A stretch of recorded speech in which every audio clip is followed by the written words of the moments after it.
Hello student, SPC government college के YouTube channel में आपका सभी का स्वागत है। मैं doctor Rajesh Kumar Meena, sociology department. आज का जो अपना टॉपिक है प्रकटना शास्त्रीय सिद्धांत, फिनोमिनोलॉजिकल थ्योरी। प्रकटना शास्त्र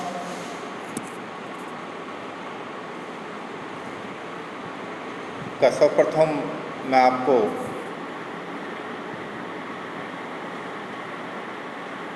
अर्थ, इससे संबंधित परिभाषाएं, प्रकटना शास्त्र का दृष्टिकोण, प्रकटना शास्त्र की मेथोडोलॉजी और प्रकटना शास्त्र से संबंधित दार्शनिक एवं समाजशास्त्रियों के विषय में आज इस वीडियो में बताऊंगा। फिनोमिनन एक यूनानी शब्द है, इसका अर्थ है प्रकट दर्शन से। प्रकट दर्शन से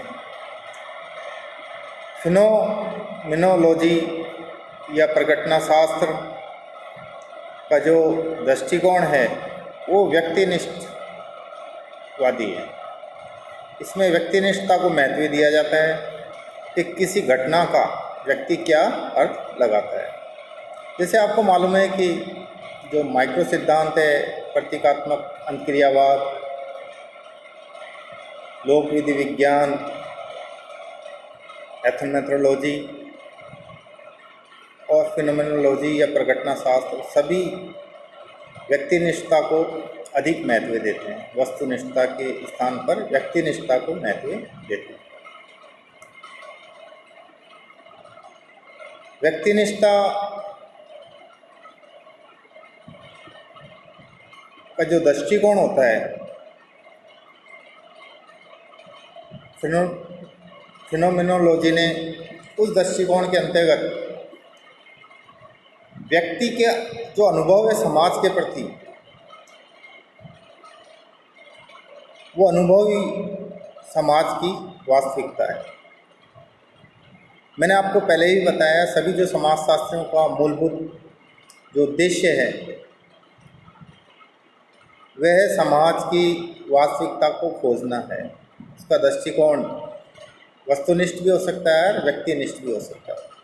सिद्धांत का जो प्रकार है वो वह सिद्धांत भी हो सकता है, सूक्ष्म सिद्धांत भी हो सकता है। बार बार मैं दोहराता हूँ, इन सभी सिद्धांतों का जो उद्देश्य है समाज की यथार्थता, समाज की रियलिटी, समाज की वास्तविकता का निर्माण कैसे होता है, इसे कैसे बनाए रखा जाता है, किन नियमों के द्वारा इस संरचना, जो समाज की जो ढांचा है, संरचना है, उसको बनाए रखने का प्रयत्न किया जाता है।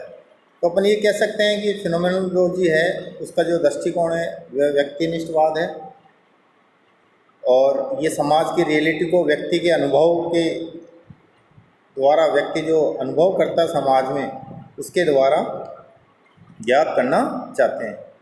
यह प्रकटना शास्त्रीय दृष्टिकोण है। ये क्या है? प्रकटना शास्त्रीय दृष्टिकोण है व्यक्तिनिष्ठवाद।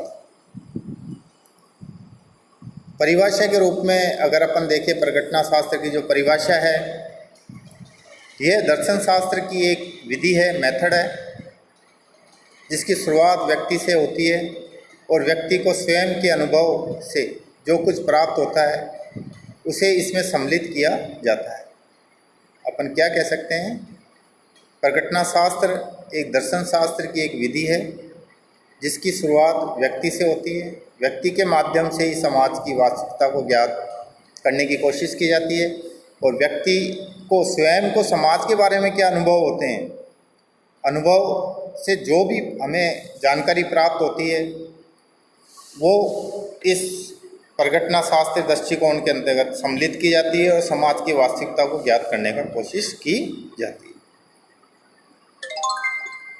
समाज से प्राप्त पूर्व मान्यताएं, पूर्व ग्रह और दार्शनिक बोध को प्रकटना शास्त्र महत्व नहीं देता। किसी व्यक्ति को व्यक्तिगत अनुभव के अलावा समाज के बारे में पूर्व उसको जो मान्यताएं मिली हुई है व्यक्ति को, पूर्व मान्यताएं जो है समाज में प्रचलित, या पूर्व विचार जो समाज में प्रचलित है, लोगों के द्वारा बताए जाते हैं, या समाज की वास्तविकता के बारे में बताए जाते हैं, या समाज की वास्तविकता के बारे में जो पूर्व मान्यता हैं, और जो दार्शनिक बोध है समाज की वास्तविकता के बारे में, उनको प्रगटना शास्त्र महत्व नहीं देता। वो कहता है अगर समाज की रियलिटी को अगर मालूम करना है तो व्यक्ति जो अनुभव करता है अपने दैनिक जीवन में, उन अनुभवों के माध्यम से ही हम समाज की वास्तविकता को खोज सकते हैं। रियलिटी वही है जो व्यक्ति को अनुभव होती है।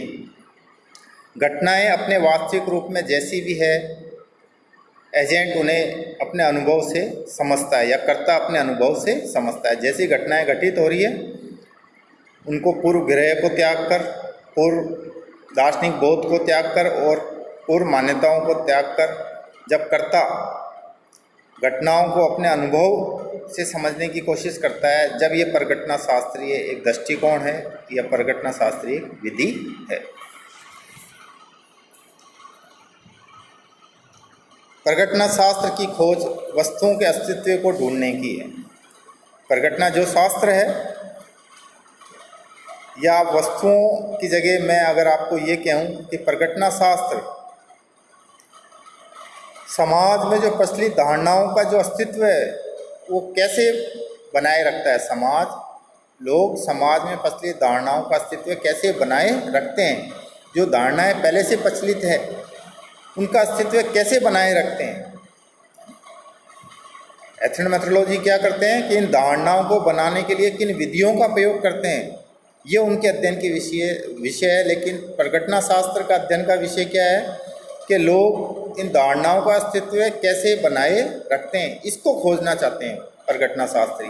तो प्रगटना शास्त्र की खोज वस्तु के अस्तित्व को ढूंढने की है कि समाज में जो वस्तु है, मानक है, मूल्य हैं, समाज के नियम हैं, लोगों के जो विचार हैं, उनका अस्तित्व लोग कैसे बनाए रखते हैं, लोग उससे कैसे स्वीकार करके चलते हैं, इस चीज़ को खोजना इनका प्रगटना शास्त्र का मूल उद्देश्य है। प्रगटना शास्त्र के आधार या रूट, जिनका प्रगटना शास्त्रीय जो फिनोमेनोलॉजिकल थ्योरी है उसको डेवलप करने में, उसको विकसित करने में किन लोगों का योगदान रहा, उसके विषय में मैं बताऊंगा आपको। सर्वप्रथम मैं एडमंड हर्सल को प्रगटना शास्त्र का जनक माना जाता है।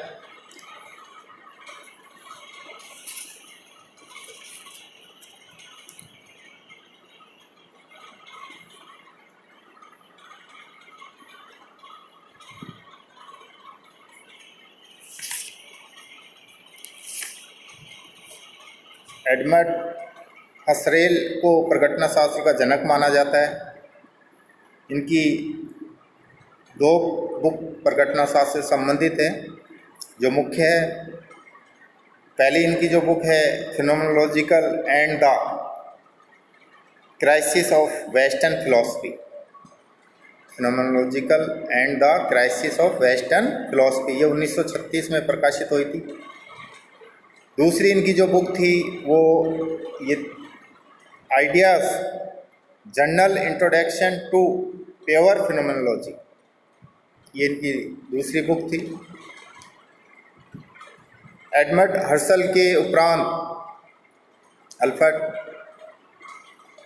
सुटेज का योगदान काफ़ी महत्वपूर्ण रहा, जिन्होंने प्रगटना शास्त्र के बारे में काफ़ी अवधारणाएं इन्होंने दी, प्रगटना शास्त्र से संबंधित, इस विधि से संबंधित, इस सिद्धांतों से संबंधित। उसके पश्चात जॉर्ज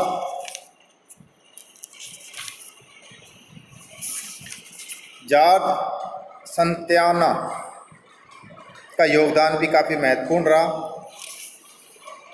इन्होंने भी काफ़ी अवधारणाओं को विकसित करा, जिसके माध्यम से हम समाज की वास्तविकता को ज्ञात कर सकते हैं और प्रगटना शास्त्र की विधि को अधिक उपयोगी ढंग से समाजशास्त्र में उसको प्रस्तुत किया जाए।